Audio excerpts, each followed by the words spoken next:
You shouldn't have played chess with the man who built the board. The first thing you should know about catching your wife cheating is that it happens in reverse. You don't start with the smoking gun. You start with the ghost of a feeling that something's crawling under your skin. And by the time you realize what that feeling is, she's already been laughing at you for months. I'm Evan Kelly, 38, and I make smart homes stupid-proof for people who think Alexa is their best friend. My wife Claire sells houses to people who think granite countertops equal happiness. We live in Austin, Texas, where everyone pretends to be weird while driving the same white Tesla. The morning I discovered the truth, Claire was standing in our kitchen wearing a silk robe that cost more than my first car. She held her phone like it was made of gold, typing with that little smile she used to give me. "Who's texting you this early?" I asked, pouring coffee into my favorite mug, the one that said "World's Okayest Husband." "Oh, just Vanessa," she said, not looking up. "She's having another crisis with her ex." Vanessa Pike was Claire's best friend, a divorced influencer who documented every thought like it was breaking news. If Vanessa was having a crisis, the whole internet would know about it. But Claire's phone was angled away from me, and her thumb moved across the screen like she was typing a novel. "Must be some crisis," I said.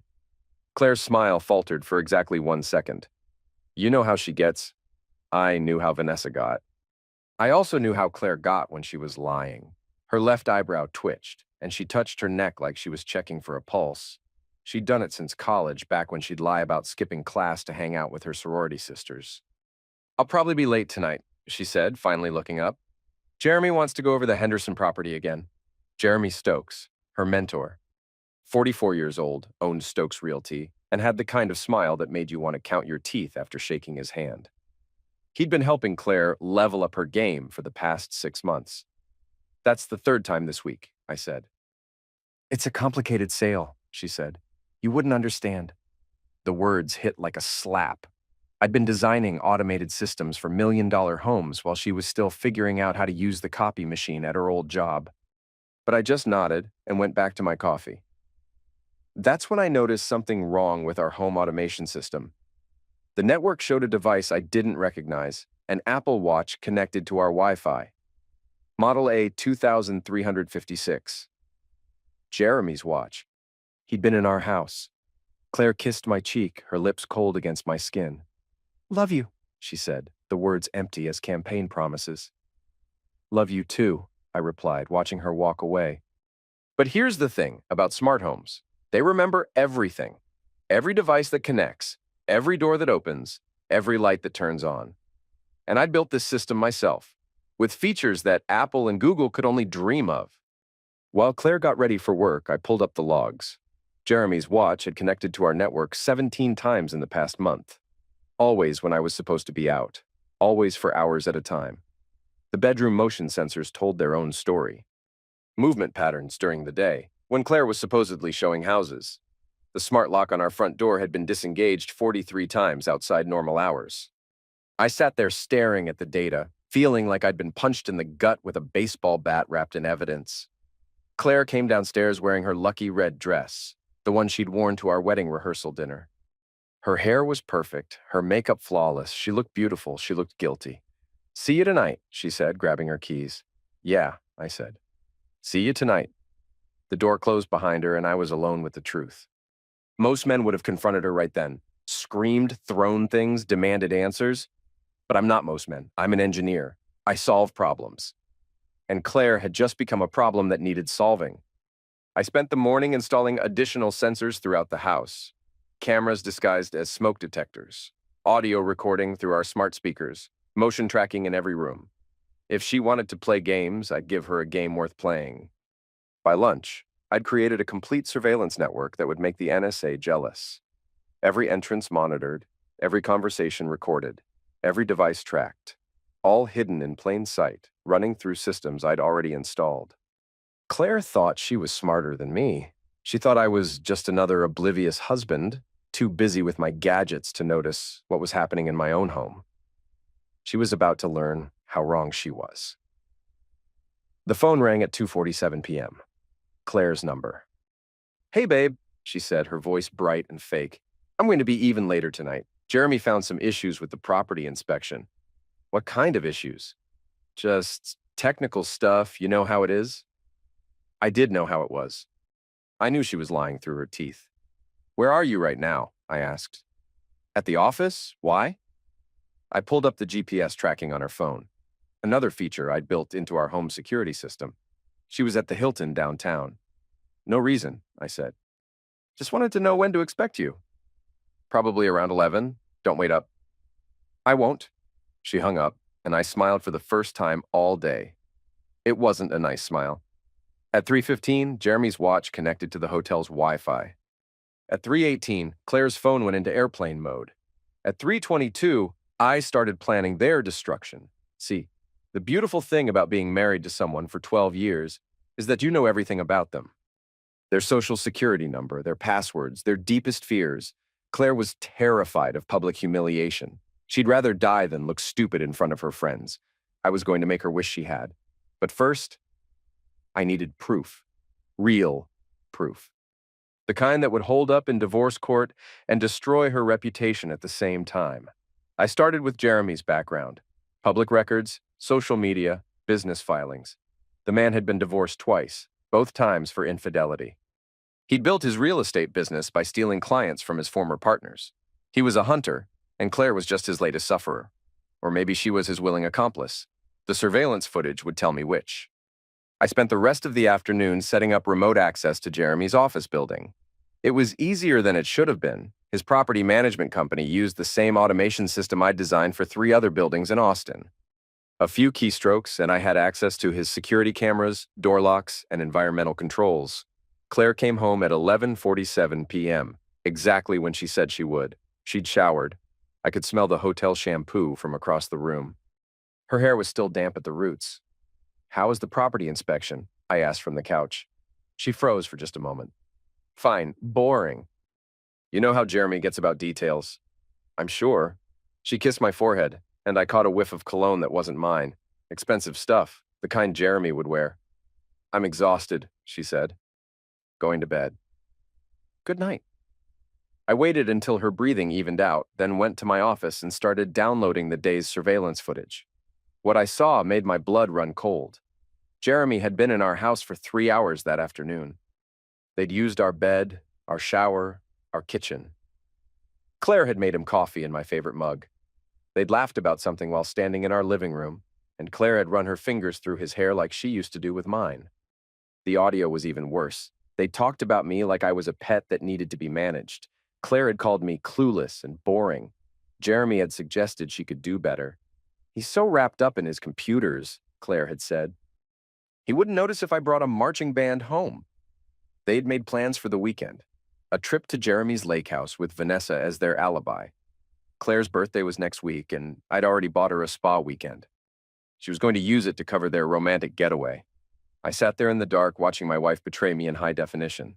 And something cold and dangerous settled in my chest. Claire wanted to play games? Fine. I'd show her what happened when you played games with an engineer.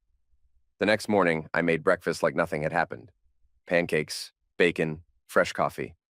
Claire came downstairs looking rested and beautiful, like she hadn't spent the previous day destroying our marriage. "You're in a good mood," she said, sitting at the counter. "It's Friday," I said.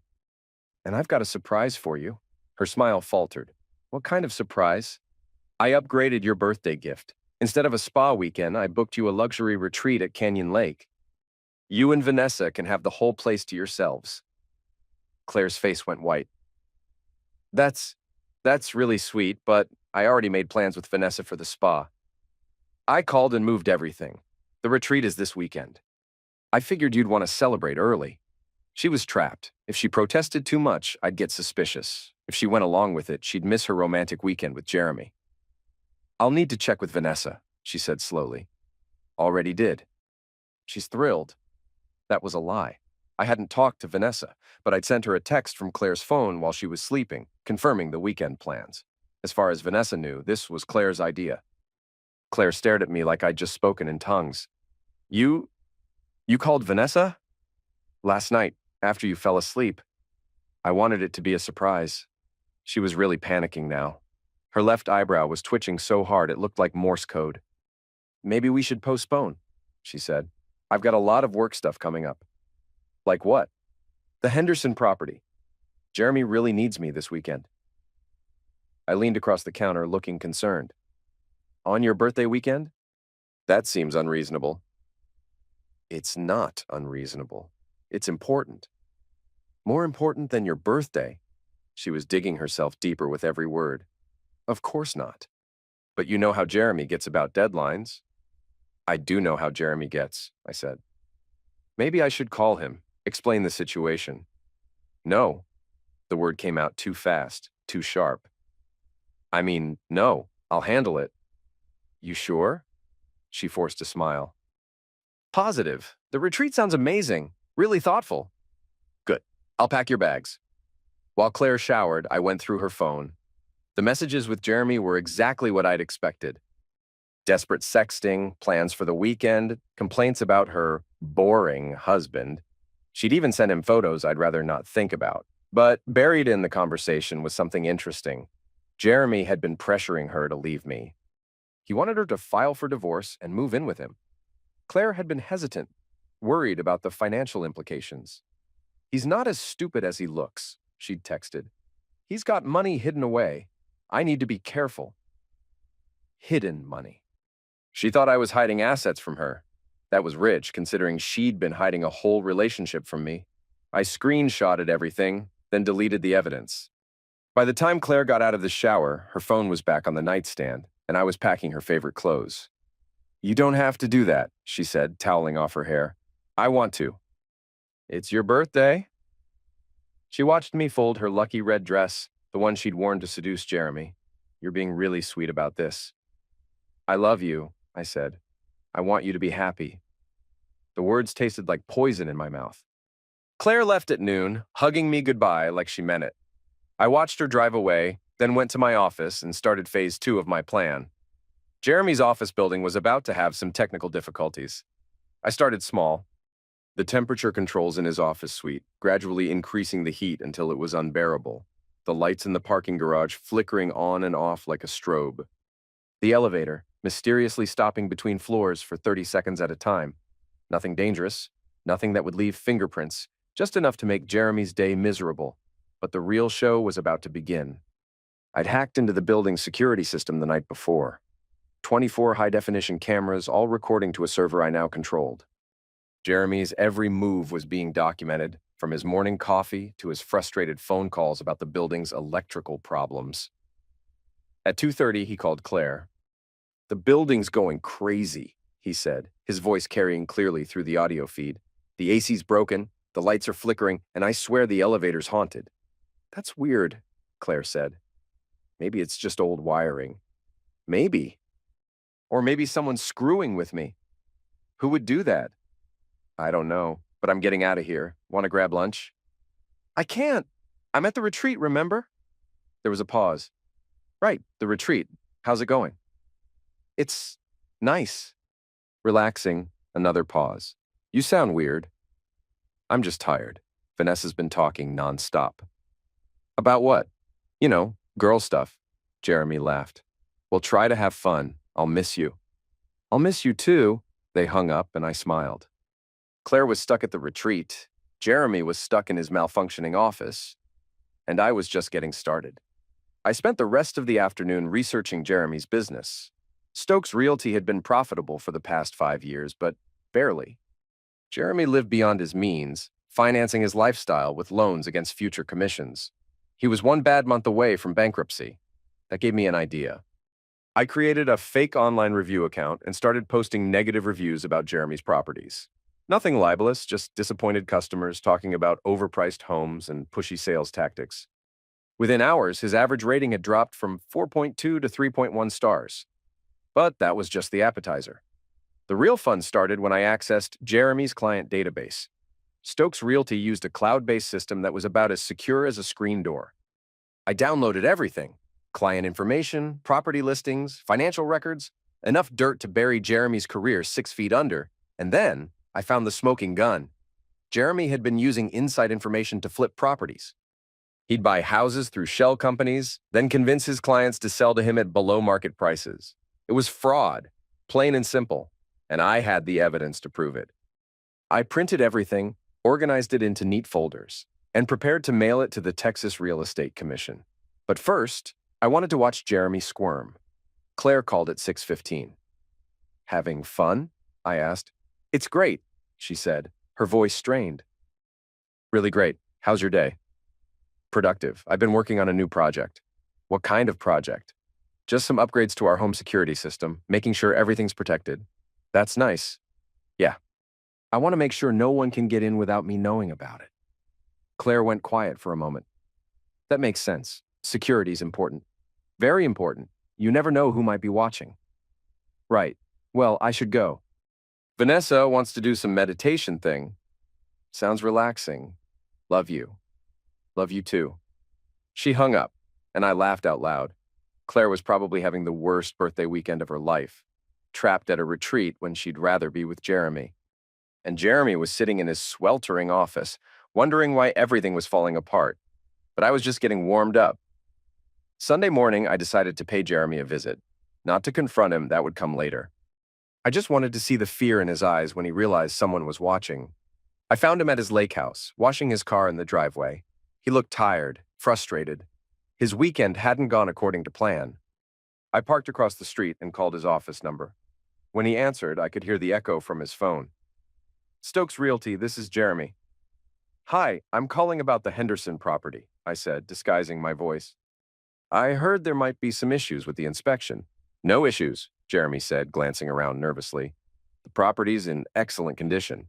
That's not what I heard. I heard there were some serious problems. Foundation issues, maybe some electrical work that wasn't up to code. I don't know who told you that, but it's not true. Are you sure? Because I'd hate to waste my time looking at a property that's going to fall down. Jeremy was getting agitated. Look, I don't know what game you're playing, but the Henderson property is solid. If you're not serious about buying, don't waste my time. Oh, I'm very serious. In fact, I think we should meet in person. I'd like to see the property. And I'd like to see you. I hung up and drove away, leaving Jeremy standing in his driveway with his phone in his hand, looking like he'd seen a ghost. Claire came home Sunday evening, sunburned and irritated. The retreat had been a disaster. Bad food, uncomfortable beds, and Vanessa had spent the entire weekend complaining about her ex-husband. How was it? I asked, pretending to care. Terrible, she said. The worst birthday weekend ever? I'm sorry. I thought you'd enjoy it. It's not your fault. I had other plans. What kind of plans? She caught herself before she said too much. Nothing important, just some things I wanted to do. Like what? Work stuff? I was supposed to show a property. On your birthday weekend? Yeah. Jeremy had this client who could only meet on Saturday. That's too bad. Maybe you can reschedule. Maybe. She went upstairs to shower, and I smiled. Claire was trapped in her own lies, getting tangled up every time she tried to explain herself. Soon she'd be so twisted up she wouldn't know which way was up. Monday morning, I put Phase 3 into motion. I'd spent the weekend preparing a special surprise for Jeremy. Using my access to his building systems, I'd programmed every electronic device in his office to malfunction simultaneously. The computers would crash, the phones would ring constantly, and the lights would strobe like a disco. But that was just the opening act. I'd also created a fake real estate listing for a property that didn't exist. A beautiful lakefront home, priced well below market value, with photos stolen from various websites. I'd posted it on every real estate platform with Jeremy's contact information. By 9 a.m., Jeremy's phone was ringing off the hook. Dozens of potential buyers, all asking about the phantom property. When he tried to explain that the listing was fake, they got angry. When he couldn't produce the property, they got suspicious. I watched it all unfold through the security cameras, Jeremy running around his office like a chicken with its head cut off. Every time he fixed one problem, 2 more appeared. His assistant quit at lunch. His computers crashed 3 more times. And the fake listing kept generating calls. By the end of the day, Jeremy looked like he'd been hit by a truck, and I was just getting started. Claire came home looking tired and distracted. She'd been fielding calls all day from Jeremy, trying to calm him down while pretending to be concerned about his technical problems. Rough day? I asked. Jeremy's having some issues with his office equipment. He thinks someone's sabotaging him. That's paranoid. That's what I told him, but he's convinced someone's targeting him. Who would do that? I don't know. He says he's made some enemies in the business. Sounds like he's cracking under pressure. Claire studied my face, looking for something. You don't like Jeremy, do you? I barely know him, but you don't like him. Should I? She didn't answer, which was answer enough. Tuesday morning, I escalated things. I'd found Jeremy's personal email in his office computer, along with passwords to his social media accounts. A few keystrokes, and I had access to his entire online presence. I started small. Changed his Facebook relationship status to "It's complicated," posted a cryptic message about big changes coming, shared a few articles about infidelity and karma, but the real fun was his Instagram.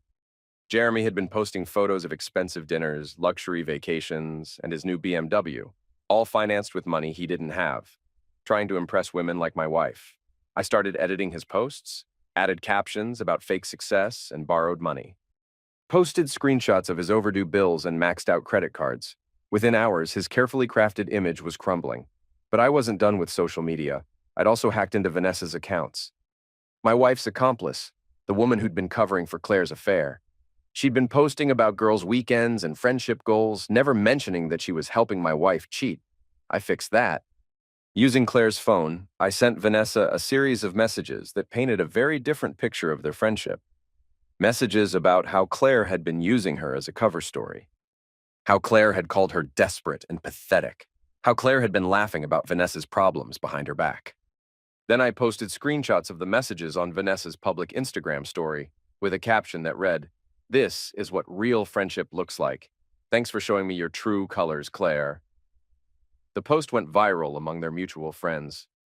Within hours, Claire's phone was buzzing with calls and texts from confused friends asking what was happening. Claire came home in a panic. "Vanessa's gone crazy," she said.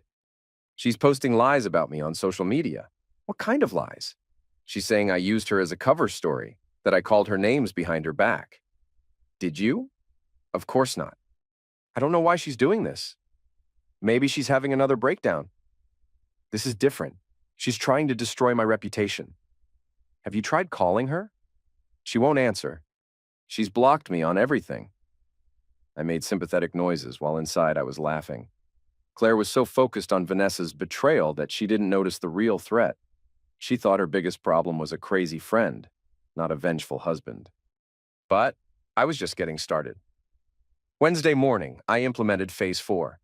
It was time to destroy Jeremy's business. I'd spent the night preparing a comprehensive package for the Texas Real Estate Commission. Screenshots of Jeremy's fraudulent property flips, evidence of his illegal use of client information, financial records showing his pattern of ethical violations. But I didn't just send it to the commission. I sent it to local news stations, real estate websites, and Jeremy's biggest competitors.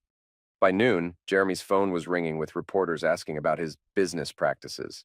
I also sent the package to Jeremy's bank with a note about potential fraud. Within hours, his business accounts were frozen pending investigation. But the coup de grace was still coming. I'd discovered that Jeremy had been lying to his clients about property values. He'd been inflating appraisals to justify higher prices, then pocketing the difference. It was fraud on a massive scale, and I had the evidence to prove it. I printed everything, organized it into neat folders, and prepared to hand-deliver it to the FBI. But first, I wanted to watch Jeremy's world burn. I called his office at 3 p.m. "Stokes Realty, this is Jeremy." "Hi, Jeremy. This is Agent Williams from the FBI. We need to talk." The line went dead. Jeremy had hung up on what he thought was a federal agent. I called back immediately. "Jeremy, this is Agent Williams." "Don't hang up again." I don't understand. What's this about?" "I think you know what this is about. We've received some very interesting information about your business practices." "I don't know what you're talking about." "Property fraud. Illegal use of client information, financial irregularities. Ring any bells?" Jeremy's breathing was getting heavy. "This is a mistake. I haven't done anything wrong." "That's not what our evidence suggests. We're going to need you to come in for questioning." "I want a lawyer." "That's your right. But Jeremy, we know everything. About the property flips, the fake appraisals, the client information you've been selling. We know about Claire Kelly." The mention of Claire's name hit him like a physical blow. "What about Claire? You really think we don't know about your little affair? About how you've been using her to access client information? About how you've been using her husband's home for your meetings?" Jeremy was hyperventilating now. That's not, we haven't, Jeremy, we have video evidence. We have financial records. We have everything. The only question is whether you want to cooperate or go down fighting. I need to think about this. You have 24 hours. After that, we're coming for you. I hung up and sat back in my chair, grinning. Jeremy was probably having a panic attack in his office right now, wondering how the FBI had found out about his affair with Claire. But I wasn't the FBI. I was just a husband with a computer and a whole lot of patience. Claire came home that evening looking like she'd been hit by a truck. Jeremy had been calling her all day, ranting about FBI agents and investigations. She was scared, confused, and starting to realize that her perfect little affair was falling apart. "You look stressed," I said. "Work stuff," she said. "Jeremy's having some legal issues." "What kind of legal issues?" "I don't really understand it." "Something about his business practices." "That sounds serious." "It is. He might lose his license." "What would that mean for you?" Claire looked at me sharply. "What do you mean?" "Well, he's your mentor. If he goes down, won't that affect your career?" I I don't know. I hope not. You've been spending a lot of time with him lately. People might think you're involved. Involved in what? Whatever he's being investigated for. Claire's face went pale. That's ridiculous. I'm just his protege. I know that, but you know how people talk. She was quiet for a long moment. Maybe I should distance myself from him. That's probably smart. Yeah, I think you're right. I reached over and took her hand. Don't worry.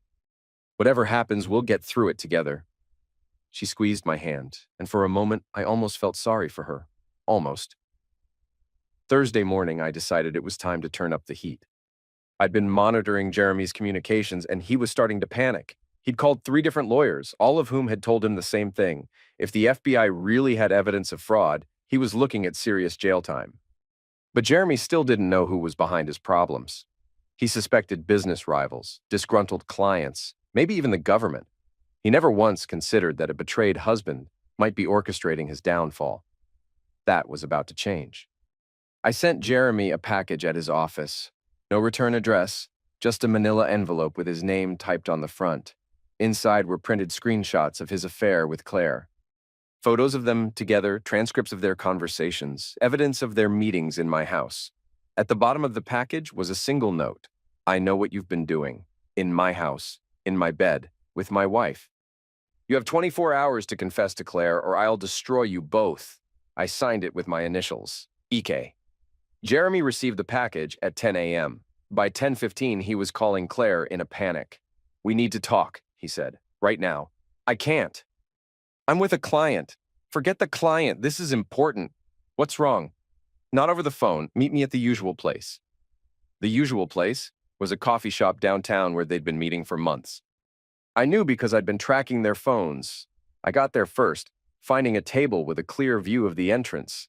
When Jeremy arrived, he looked like he'd been awake for days. His hair was messy, his clothes wrinkled, and his hands were shaking.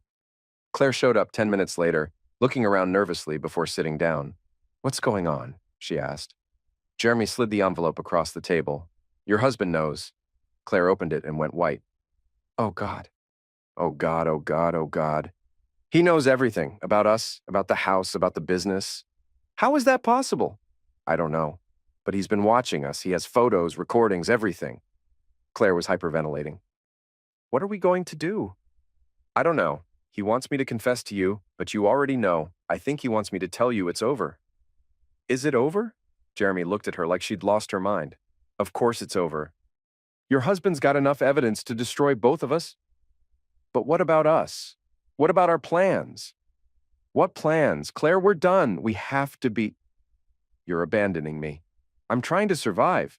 And you should too." Claire stood up abruptly. "You're a coward. I'm realistic. Your husband's smart and he's angry. Do you know what he could do to us?" "He's not that smart." "Really? Then how did he get all this evidence? How did he know where to find us?" Claire had no answer for that. "Go home," Jeremy said. "Talk to your husband. Try to work things out. And what about you?" "I'm leaving town. My lawyer says I should disappear until this FBI thing blows over." "What FBI thing?" Jeremy stared at her. "You don't know? They're investigating me for fraud." "What kind of fraud?" "The kind that could put me in prison." Claire sat back down, looking stunned. This is all falling apart. Yeah, it is. And I'm not going down with you. Jeremy stood up and walked out, leaving Claire alone with the evidence of her betrayal. She sat there for 20 minutes, staring at the photos before finally getting up and walking to her car. I followed her home, staying far enough back to avoid detection. When she pulled into our driveway, I was already there, waiting in the living room with a glass of wine and a smile. "How was your day?" I asked. Claire looked at me like I was a stranger. "Fine, just fine. You look upset. I'm tired. Maybe you should get some rest." "Yeah, maybe." She went upstairs and I heard the bedroom door close. A few minutes later, I heard her crying. I sat there listening to my wife's sobs and I felt nothing. No sympathy, no regret, no second thoughts. She'd made her choice and now she was living with the consequences. But I wasn't done yet, not even close. Friday morning, I decided to make my move. Claire was in the shower when I went into her purse and took her phone. I scrolled through her messages with Jeremy, looking for anything I'd missed. What I found was even worse than I'd imagined. Claire and Jeremy hadn't just been having an affair. They'd been planning to steal my business contacts and start their own company. Jeremy had been using Claire to get information about my clients, my pricing, my business model. They'd been planning to leave me professionally destroyed as well as personally humiliated. The messages were all there. Plans to poach my biggest clients, strategies for undercutting my prices, even discussions about how to sabotage my reputation in the industry. I screenshotted everything, then put the phone back in her purse. When Claire came downstairs, I was making breakfast like nothing had happened. "Sleep well?" I asked. "Not really." "Bad dreams?" She looked at me suspiciously. "Something like that." "Maybe you should take a sick day. You look exhausted." "I'm fine." "You sure? You've been under a lot of stress lately." "What kind of stress?" "Work stuff." "Jeremy's problems. I'm sure it's affecting you." Claire's face went red. "Jeremy's problems have nothing to do with me. I know that, but you work closely with him. People might assume you're involved." "I'm not involved in anything." "Of course not, but you know how people talk." Claire stared at me for a long moment. "You're enjoying this, aren't you?" "Enjoying what?" Watching me squirm. "I don't know what you mean." "Yes, you do. You know about Jeremy, don't you?" I set down my coffee cup and looked at her directly. "What about Jeremy?" "You know what about Jeremy?" "I know he's your mentor. I know he's having some legal trouble. Beyond that, I don't know anything." Claire was searching my face, looking for tells. But I'd been practicing this conversation for days. "You're lying," she said finally. "About what?" "About not knowing." "Knowing what, Claire?" She opened her mouth, then closed it. She wanted to confess, but she was too scared, too selfish, too much of a coward. "Never mind," she said. "I'm being paranoid. Maybe you should talk to someone, a therapist maybe." "I don't need a therapist. Everyone needs someone to talk to, especially when they're keeping secrets." Claire's eyes went wide. "What secrets?" "I don't know, you tell me." She grabbed her purse and headed for the door. "I'm going to work." "Have a good day," I called after her. "Tell Jeremy I said hello." The door slammed behind her and I smiled. Claire was cracking under the pressure. Soon she'd make a mistake that would give me everything I needed, but I didn't want to wait for her to make a mistake. I wanted to force one. I spent the morning preparing for the final phase of my plan. I'd gathered enough evidence to destroy both Claire and Jeremy, but I wanted to do it in a way that would maximize their humiliation. I started by creating a presentation, 47 slides of evidence, documenting their affair from beginning to end. Photos, messages, financial records, business plans, everything organized chronologically, with timestamps and locations. It was comprehensive, damning, and absolutely devastating. But I wasn't planning to show it to a judge. I was planning to show it to everyone they knew. I sent invitations to Claire's coworkers, her clients, her friends. I sent them to Jeremy's business associates, his ex-wives, his creditors. I even sent them to local reporters and real estate bloggers. The invitation was simple. Join us for a special presentation about love, betrayal, and the price of ambition. Refreshments will be served. I scheduled it for Saturday evening at the downtown hotel where Claire and Jeremy had been meeting. The same hotel where they'd been planning their future together. But first, I had one more surprise for Jeremy. I've been tracking his movements all week, and I knew his routine. Every Friday afternoon, he went to the same bar to drown his sorrows. This Friday would be different. I got there early, finding a seat at the bar with a clear view of the entrance. When Jeremy walked in, he looked like he'd been through hell. His business was collapsing, his affair was exposed, and the FBI was supposedly investigating him. He ordered a whiskey and sat down 3 stools away from me. "Rough week?" I asked. Jeremy looked up, startled. "Do I know you?" "Not yet, but I know you." "I'm not in the mood for conversation." "That's too bad, because I have something you need to hear." Jeremy studied my face, trying to place me. "Have we met?" "My name is Evan Kelly." Recognition dawned in Jeremy's eyes. "You're Claire's husband." "I am indeed." Jeremy stood up quickly. "I should go." "Sit down, Jeremy." "We need to talk." "We don't need to talk about anything. We need to talk about you sleeping with my wife in my house." Jeremy's face went pale. "I don't know what you're talking about." "Sure you do. You've been screwing Claire for 6 months. In my bed, in my kitchen, in my living room. You've been using my home as your personal brothel." "That's not... We never... Don't lie to me, Jeremy. I have video evidence." Jeremy sat back down, his hands shaking. "What do you want?" "I want you to understand what you've done. You didn't just steal my wife. You tried to steal my business. You tried to destroy my life." "It wasn't like that." "It was exactly like that.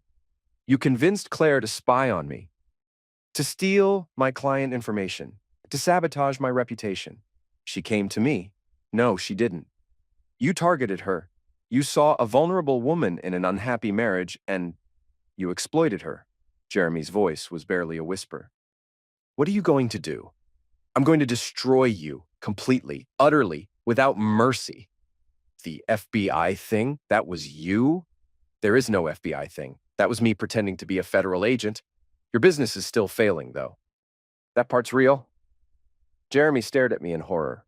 "You're insane." "I'm thorough. There's a difference." "What do you want from me?" "I want you to understand that actions have consequences. You thought you could take my wife, steal my business, and humiliate me without any repercussions. You were wrong. I'll leave town. I'll disappear. You'll never see me again."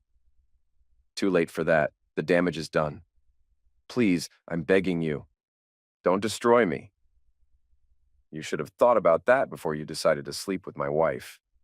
I stood up and threw a 20 on the bar. "See you tomorrow night, Jeremy. Don't miss the show."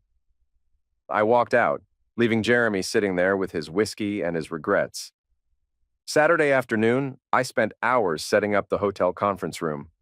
I'd rented the space under a fake name, using a credit card that couldn't be traced back to me. The presentation was loaded on the laptop, the projector was ready, and the refreshments were being delivered. I'd also hired a security guard to make sure no one left early. I wanted everyone to see the whole show. Claire had been acting strange all day, nervous and jumpy. She'd tried to make plans for the evening, but I'd convinced her to stay home for a quiet night together. "I thought we could order Chinese food," I said. "Watch a movie, just the 2 of us."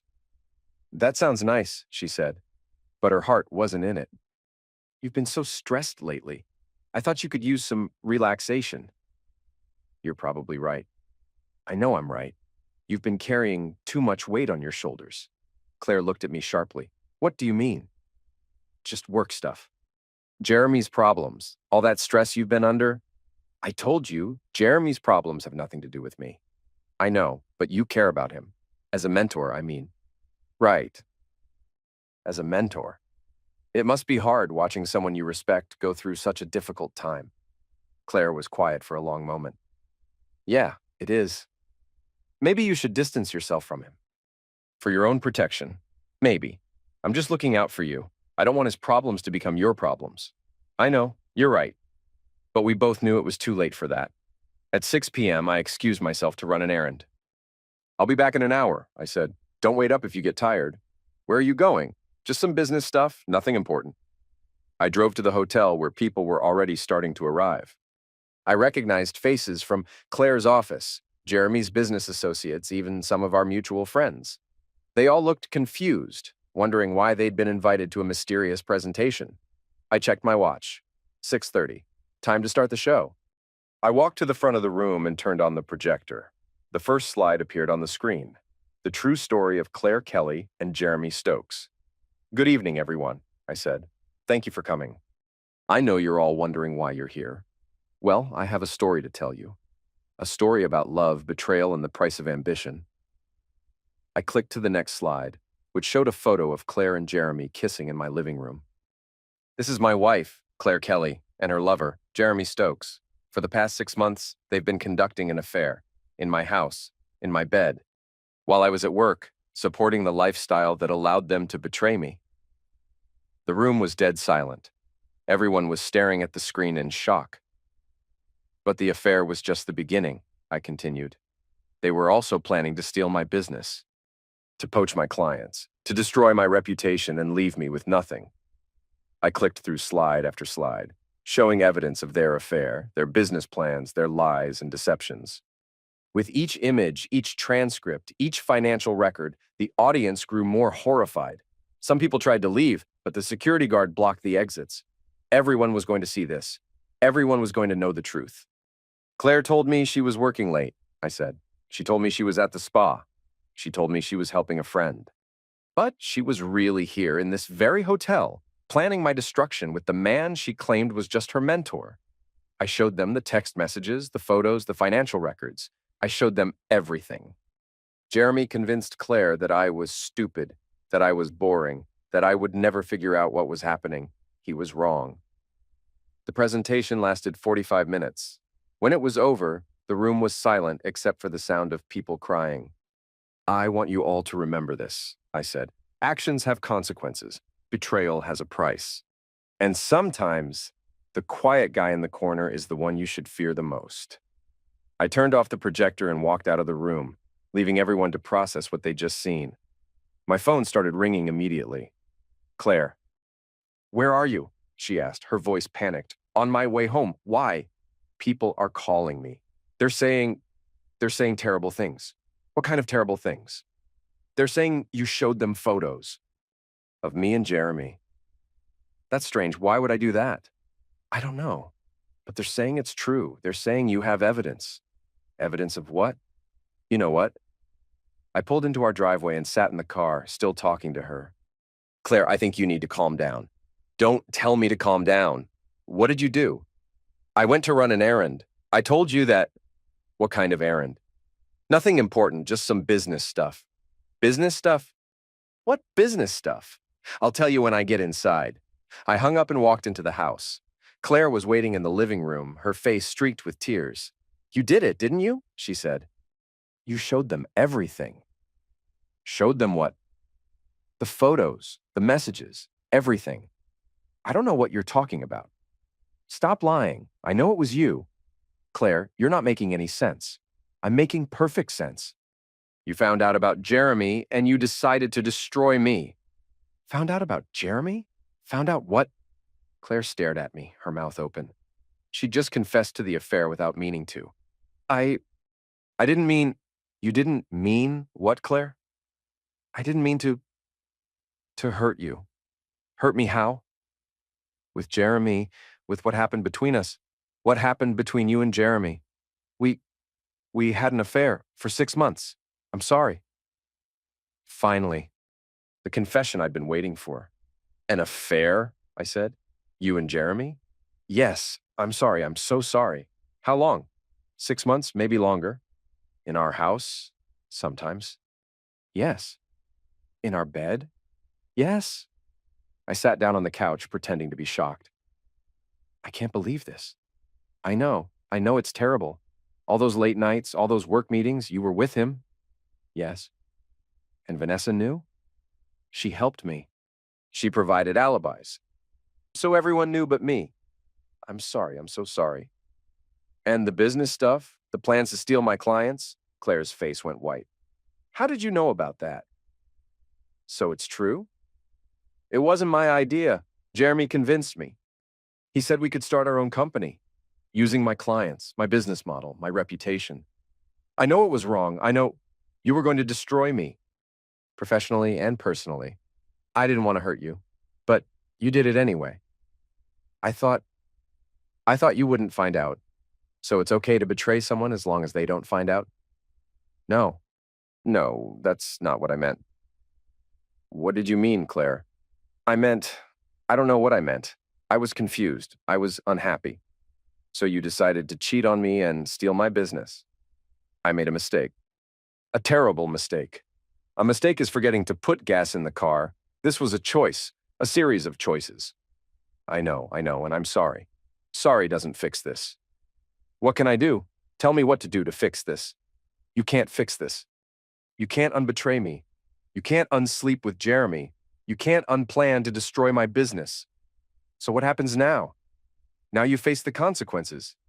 What consequences? Everyone knows, Claire. Everyone you work with, everyone you know. They all saw the evidence tonight. You really did it. You really showed them everything. I did. Why? Because you needed to learn that actions have consequences. You thought you could betray me and walk away unscathed. You were wrong. I'll lose my job. You'll lose more than that. My reputation. Your reputation is already gone. My friends. They were never really your friends if they helped you cheat. My family. They'll find out soon enough. Claire was crying now, ugly sobs that shook her whole body. You've destroyed me. No, Claire, you destroyed yourself. I just made sure everyone could see it. What about us? What about our marriage? I looked at her, this woman I'd loved for 12 years, and felt nothing but contempt. There is no us. There is no marriage. There's just you, living with the consequences of your choices. I love you. No, you don't. You love the idea of me, the security I provide, the lifestyle I enable, but you don't love me. That's not true. It is true. If you loved me, you wouldn't have spent 6 months sleeping with Jeremy in our bed. I made a mistake. You made a choice, and now you have to live with it. I stood up and walked toward the door. Where are you going? She asked. Away from you. When will you be back? I won't. What do you mean? I mean I'm leaving tonight, forever. You can't leave me. Watch me. Please, please don't do this. You did this, Claire. You chose Jeremy over me. You chose betrayal over loyalty. You chose destruction over love. I choose you. I choose our marriage. Too late. I walked out the door, leaving Claire sobbing on the floor of our living room. The house we'd shared for 12 years, the life we'd built together, the future we'd planned, all of it was gone. But I didn't feel sad. I felt free. I drove to the hotel where I'd given my presentation. The conference room was empty now, but I could still feel the energy of what had happened there. The shock, the horror, the realization that the quiet husband wasn't so quiet after all. My phone was buzzing constantly. Calls from Claire, from Jeremy, from people who'd been at the presentation. I turned it off and threw it in the trash. I checked into a room on the top floor, ordered room service, and sat by the window looking out at the city. Somewhere out there, Claire was dealing with the wreckage of her choices. Somewhere out there, Jeremy was probably packing his bags and planning his escape. But I was here, in this room, finally at peace. I thought about the past 6 months, about the planning and the preparation, about the surveillance and the sabotage. I thought about the look on Claire's face when she realized I knew everything. I thought about the look on Jeremy's face when he understood what I was capable of. I thought about the presentation, about the shocked faces in the audience, about the way Claire's co-workers had looked at the evidence of her betrayal. And I smiled. The next morning, I woke up feeling better than I had in months. I ordered breakfast, read the newspaper, and enjoyed the silence. No Claire asking where I was going. No Jeremy's smartwatch connecting to my network. No lies, no deceptions, no betrayals. Just peace. I spent the day apartment hunting. I found a nice place downtown with a view of the river and no memories of my failed marriage. I put down a deposit and arranged for my things to be moved out of the house. Claire called the new number I'd set up, leaving desperate voicemails. Please come home. Please talk to me. Please give me a chance to explain. But there was nothing to explain. She'd made her choices, and now she was living with the consequences. I drove past our old house on my way to sign the lease. There was a for sale sign in the yard, and I could see Claire through the window packing boxes. She looked older, smaller, defeated. I didn't stop. That evening, I went to the bar where I'd confronted Jeremy. He wasn't there, but the bartender remembered me. "You're the guy who was talking to Jeremy last week," he said. "That's right. Haven't seen him since." "You two have a falling out?" "You could say that. He seemed pretty shaken up after you left." I have that effect on people. I ordered a whiskey and toasted my freedom, to new beginnings, to justice served, to the quiet power of patient revenge. A week later, I received the divorce papers. Claire had filed for dissolution of marriage, citing irreconcilable differences. No mention of infidelity, no mention of Jeremy, no mention of the truth. I signed them without reading them. 2 weeks later, I heard that Jeremy had left Austin. His business had collapsed, his reputation was destroyed, and he'd skipped town in the middle of the night. Some said he'd moved to Dallas. Others said he'd gone to Colorado. Nobody knew for sure, and nobody cared. Vanessa had also disappeared from social media. Her influencer career was over, her friendships were destroyed, and she'd retreated into obscurity, the price of being an accomplice to betrayal. Claire had been fired from her job. The real estate company couldn't afford to keep someone with her reputation on staff. She'd moved back in with her parents, tail between her legs, reputation in ruins. I felt no sympathy for any of them. They'd made their choices, and now they were living with the consequences. 3 months later, I was settled into my new life. New apartment, new routines, new possibilities. I'd started dating again, meeting women who appreciated honesty and loyalty, women who wouldn't betray me for a smooth-talking mentor with a BMW and a lake house. I was happy, truly happy. For the first time in years, I felt like myself again. One evening, I was at the grocery store when I saw Claire. She was thinner, older, wearing clothes that looked like they came from a thrift store. She saw me at the same time, and for a moment we just stared at each other. She looked like she wanted to say something, but I turned away and walked down another aisle. We had nothing to say to each other. At the checkout line, I could feel her watching me. When I turned around, she was gone. That night, I found a letter under my door. Claire's handwriting, shaky and desperate. I know you'll probably throw this away without reading it, but I had to try. I know what I did was unforgivable. I know I hurt you in ways that can't be healed. I know I destroyed everything we had together, but I want you to know that I'm sorry. Not because I got caught, not because I lost everything, but because I hurt the one person who truly loved me. You were a good husband and I was a terrible wife. I don't expect forgiveness. I don't expect a second chance. I just wanted you to know that I'm sorry and that I know you deserve better. You always deserved better. I read it twice, then threw it in the trash. She was right. I did deserve better. And now I had it. 6 months later, I was having dinner with Sarah, a lawyer I'd met at a coffee shop. She was smart, funny, and refreshingly honest. She knew about my divorce, about Claire's betrayal, about the presentation that had become local legend. "Do you ever regret it?" she asked over dessert. "Which part?" "The revenge, the public humiliation, the way you destroyed her." I thought about it for a moment. No, I don't regret it. Even though it was pretty brutal. She made a choice to betray me. I made a choice to expose the truth. The consequences were hers to bear. But don't you think forgiveness might have been a better option? Forgiveness is earned, not given. Claire never showed any remorse until she got caught. She never tried to end the affair. She never confessed. She was planning to destroy my business while pretending to love me. So, you don't believe in second chances? I believe in consequences. Actions have consequences.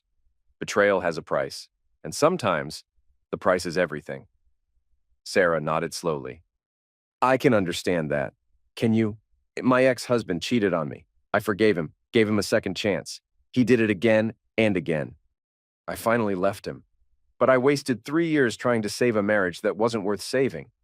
So, you understand why I did what I did? I understand why you couldn't forgive her. I'm not sure I understand why you had to destroy her so completely. Because betrayal this deep requires a proportional response. She didn't just cheat on me. She tried to destroy my life. She deserved to have her own life destroyed in return. Eye for an eye, justice for justice. Sarah smiled. You're a complicated man, Evan Kelly. I'm a simple man who believes in consequences. And I'm a simple woman who believes in honesty. Then we should get along fine. We did get along fine. Better than fine, actually. Sarah understood loyalty, commitment, and the importance of trust. She appreciated the fact that I'd stood up for myself, that I'd refused to be a sufferer. A year later, we were engaged. 2 years later, we were married. It was a small ceremony, just family and close friends. People who understood that love required honesty, that marriage required loyalty, that betrayal had consequences. Claire wasn't invited. Neither was Jeremy. Neither was Vanessa. They were all part of my past, a chapter I'd closed and never intended to reopen.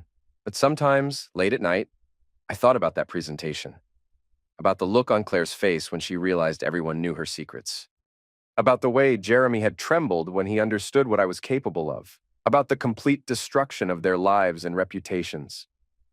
And I smiled. Because for the first time in years, I finally felt at home, in a life she'd never enter again.